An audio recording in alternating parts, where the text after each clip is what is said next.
From translation, Net New English Translation. This 4th day of the year. Today we are reading passages Genesis 12 to 15. Genesis chapter 12, verses 1 to 20. The Lord said to Abram, "Go out from your country, your relatives, and your father's household to the land that I will show you. I will make you into a great nation, I will bless you, I will make your name great, and you will be a blessing. I will bless those who bless you, but the one who treats you lightly I will curse, and all the peoples on earth will be blessed through you." So Abram went, as the Lord had told him, and Lot went with him. Now Abram was 75 years old when he departed from Haran. Abram took his wife Sarai, his nephew Lot, and all the possessions they had accumulated, and the people they had acquired in Haran, and they left to go to the land of Canaan. They entered the land of Canaan. Abram passed through the land as far as the sacred place at Shechem, at the Oak of Moreh. At that time the Canaanites were in the land. The Lord appeared to Abram and said, "To your descendants I will give this land." So Abram built an altar there to the Lord who had appeared to him. From there he moved to the hill country east of Bethel and pitched his tent, with Bethel on the west and Ai on the east. There he built an altar to the Lord and worshipped the Lord. Abram journeyed on, continuing toward the Negev. Now there was a famine in the land, so Abram went down to Egypt to stay there for a while, because the famine was severe in the land. When he was about to enter Egypt, he said to his wife Sarai, "Look, I know that you are a beautiful woman. When the Egyptians see you, they will say, 'This is his wife.' Then they will kill me but let you live. Say you are my sister so that it will go well for me because of you, and I will live because of you." When Abram entered Egypt, the Egyptians saw that the woman was very beautiful. When Pharaoh's officials saw her, they praised her to Pharaoh, and the woman was taken into Pharaoh's palace. Because of her, Abram received a great deal of livestock, donkeys, sheep, cattle, male servants, female servants, and camels. But the Lord struck Pharaoh and his house with severe plagues because of Sarai, Abram's wife. So Pharaoh summoned Abram and said, "What have you done to me? Why didn't you tell me she was your wife? Why did you say, 'She is my sister,' so that I took her as my wife? Now then, take your wife and go." So Pharaoh gave his men orders about him, and they sent him away, along with his wife and everything he had. Genesis chapter 13, verses 1 to 18. So Abram went up from Egypt to the Negev, he, his wife, and all that he had, and Lot went with him. Now Abram was very rich in livestock, in silver, and in gold. He journeyed from the Negev as far as Bethel, to the place where his tent had been at the beginning, between Bethel and Ai, to the place where he had built the altar there. Abram worshipped the Lord there.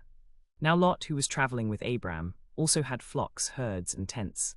But the land could not support them while they stayed together, for their possessions were so great that they could not stay together.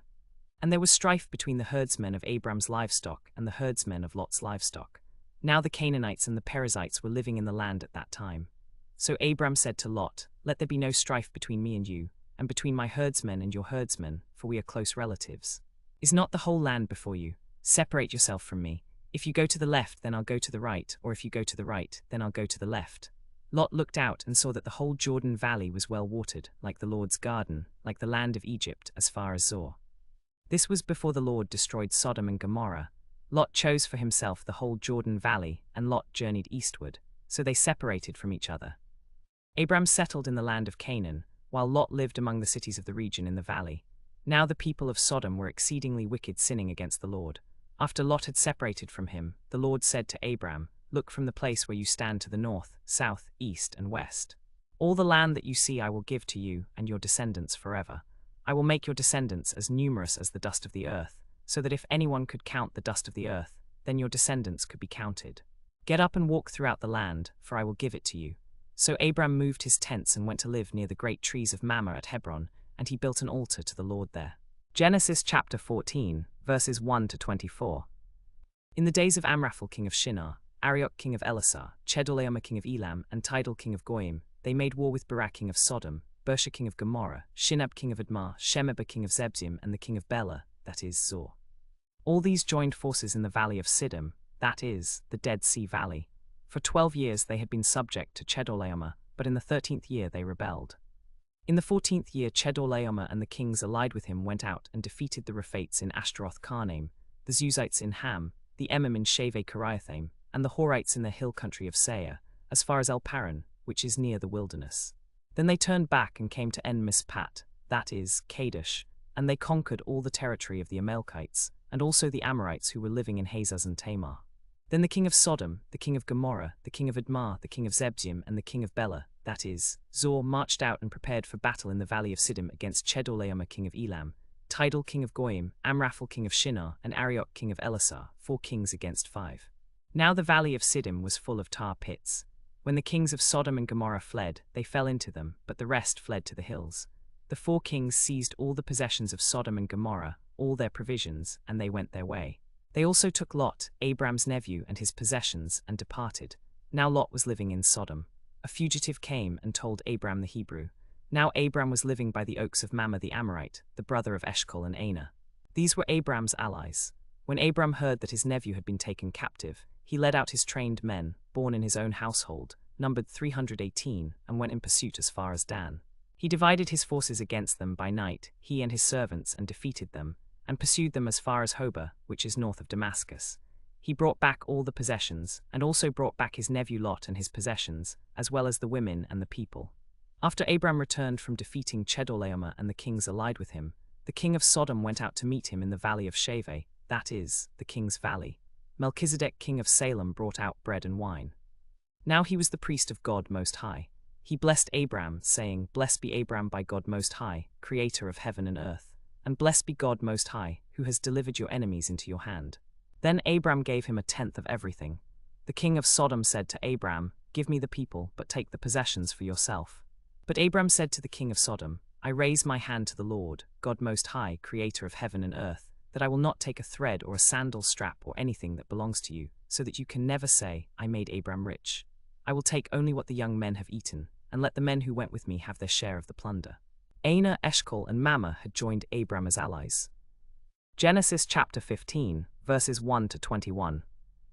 After these things the word of the Lord came to Abram in a vision, saying, Do not be afraid, Abram, I am your shield. Your reward will be very great. But Abram said, O sovereign Lord, what will you give me, since I remain childless, and the one who will inherit my estate is Eliezer of Damascus? Abram continued, Since you have given me no children, then look, one born in my household will be my heir.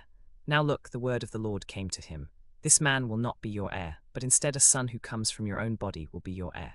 The Lord took him outside and said, Gaze into the sky and count the stars, if you are able to count them. Then he said to him, So will your descendants be.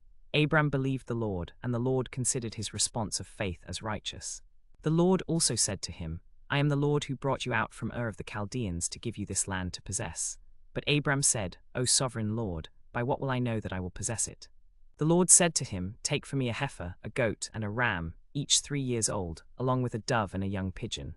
So he took all these for him and cut them in 2, and placed each half opposite the other, but he did not cut the birds in half. Birds of prey came down upon the carcasses, but Abram drove them away. When the sun went down, a deep sleep fell upon Abram, and a terrifying great darkness fell upon him. The Lord said to Abram, Know for certain that your descendants will be foreigners in a country not their own. They will be enslaved and oppressed for 400 years.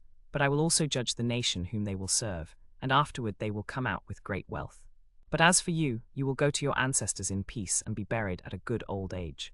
In the 4th generation your descendants will return here, for the sin of the Amorites has not yet reached its limit. When the sun had gone down and darkness had fallen, a smoking firepot with a flaming torch passed between the pieces. That day the Lord made a covenant with Abram, saying, To your descendants I have given this land from the river of Egypt to the great river, the Euphrates, the land of the Kenites, Kenizzites, Cadmonites, the Hittites, Perizzites, Rephaites, the Amorites, Canaanites, Girgashites, and Jebusites.